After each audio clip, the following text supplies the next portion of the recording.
Basically, tonight I'm going to talk about design democracy. What is this? Okay, for me, I think at some point of all our lives, when you have enough, you think about what can you make your life more meaningful. So, but of course, enough is always subjective, right? I wear a Mickey Mouse t-shirt, it makes me laugh, it makes you laugh. You wear a Armani t-shirt, it doesn't make me laugh, and I think it tells me that it doesn't make you laugh too. So I think for me, it's how to do something that I love and something that is really fun, and at the same time that it could sort of help other people, give back to the society, and hopefully save the world on the way. So this is a little introduction of me, Kelley Cheng. I'm a designer, and then you will ask, what do you design, right? I was trained as an architect, and now I design almost everything. I sort of specialize in designing books and publications, but I also do printed graphics, environmental graphics, interior design, lighting design, so the list goes on, because to me, design is always about a good idea, and then it's about how you find the right resources to do it, right? And you know, the funny thing is that women designers almost have the same reputation as women drivers. And people look at you and say, women designer, are you sure you can design? You see, the truth is that there are many, many, many women designers, but as with the role of women, they are always behind a man. So if you go to any design studio, you know, the man is very famous, but the right hand is always a women designer, and she does all the things, you know. So women are always very, very humble, and so for some of them who are a little bit egoistic like me, I step out and I say, I want to be in the limelight. Okay, so, but the better thing is that not only I'm supporting a man, I don't support a man, I support the world. Okay, so I want to be a design democrat. Okay, so I want you to imagine for a while, if you have $29,200 in your bank and it will never grow, are you not going to spend this money very, very wisely and think about how you spend each dollar? Okay, so why $29,200? Because that's exactly the number of days you have, assuming if you live till 80 years old. So for some of us, we have only $15,000 left. Shit. Okay, have you been spending it well? Okay, so just now, you know, there was a really good clip to say that, you know, if you love something, give it away. Because if you really, like me, have $15,000 left right now, are you going to buy a car, a house? You know, the COE just went up. Yeah. 42,000, 50,000 can't even get you anywhere, man. So seriously, I mean, if you have $15,000, maybe you can find a way to give it to people, or to make it in a way that it will grow into something that is better, instead of just squandering, you know, this $15,000 away, and as you sit there, you know, clicking away every cent, tick-tock, tick-tock, tick-tock, okay? So, okay, so this is how I plan to spend my money, right? So every day is $1. So every dollar is like a seed for me. Ding, okay? Ding. Okay, so this is really wonderful, because for every dollar that I have, it's like a seed of design democracy. That hopefully I can create all these platforms using the skills that I have, just like a doctor can save the world, architects can help to build houses for disaster-struck areas. You know, I think for me, designers, we can also find our own niche, you know, in a groovy way to save the world. So, okay, my plan for $29,200. No big car, no big house, okay? This is not I'm interested in, because, you know, a lot of young students that I teach, sometimes I ask them, you know, what's your ambition? And you know, so many of them said that I want to make my first $1 million. You know, making first million is really overrated. When these students say they want to make $1 million, I said, you have no dream. That's why you want to make $1 million, right? You make your first million, and then what do? You make your second million, and you make your third million, and then suddenly you're 50 years old, and you realize you have $10,000 left in the bank. You realize that you have no soul, you know? So for me, you know, money is really not everything, and why design democracy? Because if you're able to find a way to do something that you really love, and at the same time, provide a certain kind of happiness to everyone, then I think that is really something very fulfilling, rather than you buy a big house with 4 stories and a Mercedes and all that, you know. I don't know how does that satisfy your soul. So I live in a small house, small car, but I'm damn happy. Okay, so this is pretty much, I love this book, Generation X. I don't know how many of you have read this. It really personifies my generation, which is the slacker generation. You see, we are the baby busters generation, right? I was born in the 70s. So in the 60s, you have the baby boomers, you know. So everybody is very happy, flower power and all that. But born in the 70s, you know, every time you have a kid, you get a summon from the government. So damn sad, you know. So we are born in the rejected sort of scenario. So maybe that's a good thing because we are not really expected of a lot of things. And you know, people growing up, one generation before me, their icons are Hello Kitty, Mr. Penguin, all very happy, you know. We have the Ben Ban, you know, Kogan Pan, he's always frowning. And then we also have the Tofu Man, he's always frowning because he's scared to splatter his face on the floor. So those are our icons, you know, really loser, you know. So it's okay. So nothing much is really expected of us. So growing up, you know, I always tell my parents that, you know, I always love to draw. I say I want to be an artist. They say, oh my God, this one, you don't know what to do with her. So slowly, as I figure out that I want to be a designer, I said, I want to be a designer. That, oh my God, you know. In the 80s, it's still not really a recognized profession in Singapore, so to speak. I think we have maybe 2 design schools only. Now we have, of course, you know, a dozen. So it's very different. But at the same time, I think I never gave up in wanting to do what I want. And even in my teens, you know, this is what I always tell my dad, like, hey, hello, you know, you want to have a house, I want to have a life, right? So I always stick to my dream, and that takes me to places I never thought of. Okay, so this is my plan for design democracy, or rather this is what I'm doing for design democracy right now. So the plan comes in 2 parts. The first part is equality amongst designers, and the second part is equality amongst design consumers. So what do I mean by equality amongst designers? Usually, you know, there are a lot of big-name designers, they get all the jobs, they charge a bomb. But there are actually a lot of very good, aspiring young designers who can really do as good or even better than those who are known. But the problem is that they are never really given a platform, or they're never really showcased. So these are some of the platforms that I've created. Each magazine is a magazine that I started when I was 27 years old, shortly after architecture school.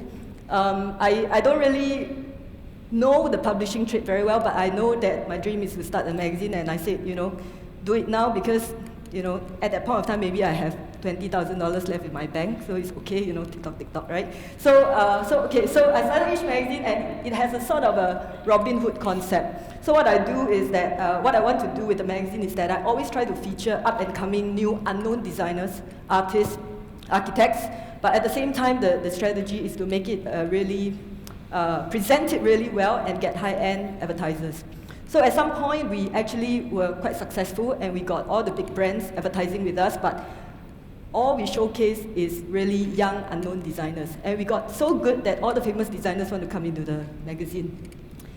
And this is actually what we did. And the magazine was so successful that 2 years into publishing this, a big publishing firm bought my company. So I was working at the firm for 8 years, and 2 years ago I came out on my own again and started a really small publishing consultancy. And at the same time, I created 2 more platforms. So this is an extension of what I tried to do with each magazine, which is about, once again, providing the space that designers need to present themselves. And then now from 2D, I want to translate to 3D. So for 15 minutes, of course, it's named after Andy Warhol. In the future, everyone will be famous for 15 minutes. And so you see here, there's a little stage. So it's very easy. Basically, anybody can come and claim the stage and perform for 1 month, as long as they are good. The criteria for anyone to use my space is very easy. You just have to be good. So this, it's not really a money-making venture. It was, as I was telling you, I don't keep my money for big house and big car. I basically use this money. I don't call it investment. I resist the word because I don't make money from it. Investment has returns. So basically I use my money in fun ways because starting this restaurant is really exciting for me. I can create the branding, I can design the space, I can design the furniture, I can go Salvation Army and fight things. So it's really like a fun project for me, and at the same time, I think it can benefit a lot of young designers. And I tell you why I'm not making money. A pizza is $7.90, rental $2, ingredients $2, staff salary $2, maintenance is $2. Every pizza that you buy, I still pay you 10 cents. Really nice. Okay, and so this is night and day. This is my other space, which is a bar and an art gallery. So once again, it's a really democratic space. People bring their own marker and they draw. I never scold them also, And then, we have hosted dance, we have hosted, people come in and film, they never pay us. We even lend this space out for jazz rehearsals, aspiring jazz bands. We never charge them also. And if you ever have come to my bar, if you buy a drink, I say, hey, I know you, I will give you a bottle. So lose money again, What does it take for a girl to make money these days? Okay, so these are some of the things that we have hosted. Once again, it's a really democratic space. It's a platform for all. And we hardly turn down anyone unless you are a real asshole. Or if I don't like your face, Okay, so this is all a sort of a Robin Hood concept, from the Ish magazine to the restaurants and the bar, Basically, hopefully, we make some money and then we sort of help the poor designers and all that so that they have a platform to shine and hopefully be famous one day. And for me, the most gratifying thing is that one day, if they are famous in some way, they say, hey, I think there's this crazy girl, Kelley Cheng, she helped me once. So I think that would be what made me very happy one day. So we are Robin Hood, but we are not so good at doing what we do because we don't rock that well, Okay, so this is the second part of my plan for design democracy. Okay, so it's equality amongst design consumers. So this is basically a good design for everyone. So just now, as I mentioned, like a superhero concept, right? We never turn down a job. Like people say, help, help, help. Then, okay, not again. Okay, so we'll go and help. So basically, I have different people, clients, potential clients, people who need help, who come to my door. So sometimes I see my studio as a little clinic, If you run a clinic, you're a doctor. And you see this old person coming in almost dying, no money. Do you help him? Of course. You said, take the medication, I will cure you, go. Then you see a student who come in and then crying, fall down. I have only $10, but your consultation is $35, What are you going to do? Okay, just give me $10, I will cure you, right? And then you see this guy come in a Porsche, 35, you say $60, Right? So this is like a little clinic, that you look at the person and then, you decide how much to charge. But you never turn down anyone who is sick that comes to your clinic. So that is basically the philosophy of my studio. Never turn down a job. So sometimes we have people who come to us pro bono, ask for pro bono work. Most of these are sort of like charity, non-profit organization, and gladly I said, yeah, sure, we'll do it.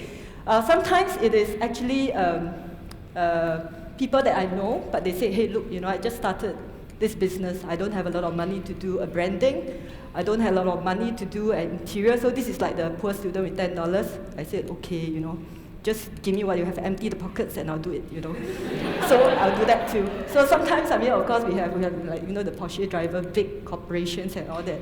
So you open the invoice very big, many zeros. Yeah, but you have to, something's got to give, right? So you sort of balance it a little bit.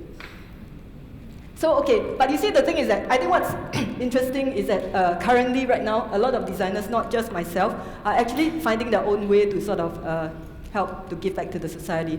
Taku Sato is a Japanese designer that incidentally I just met recently, so it's quite amazing. So, okay, just to summarize this thing, what he's trying to say is that you come to me for a packaging or whatever, a design, maybe not so interesting, I think I can do more. So he actually embarked on a very interesting project on the left. There's this little prefecture, a little village in Japan, and they actually they farm sweet potatoes, and it's sort of a dying trade in Japan. So they came to him and said, maybe we look at some new packaging and all that to revive this trade, and so that the farmers can continue to have their jobs. So he said, no, I don't want to just do the packaging. So he actually embarked on a really big research project and worked with the farmers, get to know them and all that, and he developed a sweet potato white chocolate. And at the same time, he also published this, he got the funding and all that to publish this book about all the research he did about sweet potato and using the original packaging of the sweet potato. And he did this all for free. So that's, to me, is really, really touching. This is another project by a Hong Kong designer. It's called Soap. So what happened is that in Hong Kong right now, because of China, a lot of manufacturing are going to China. So a lot of uneducated, unskilled people are losing their jobs. So there's this lady, she borrowed some money from the bank and she started a factory that makes soap and create jobs for these people. And she went to this designer, Hang Lam, co-design, another of my friends, and he did the whole branding and packaging for them for free. So these are all real examples of how designers are actually finding our own guerrilla ways to sort of help the world. Not in such an obvious way like doctors, like, wow, I can transplant liver, you know, it's very obvious. I cannot do that. So, okay, we do little things. Okay, so for me, why I'm doing this, all these little things, because to me, I mean, in the ideal world, if every designer takes on just one good project to give back to the society, the world will be so much more beautiful, you know. We'll be living in so much more beautiful environment. It's so easy for designers to always say, you know, this is not nice, that's not nice, everything is not nice, but if we all make the effort to never turn out a job, then obviously we can improve the quality of life.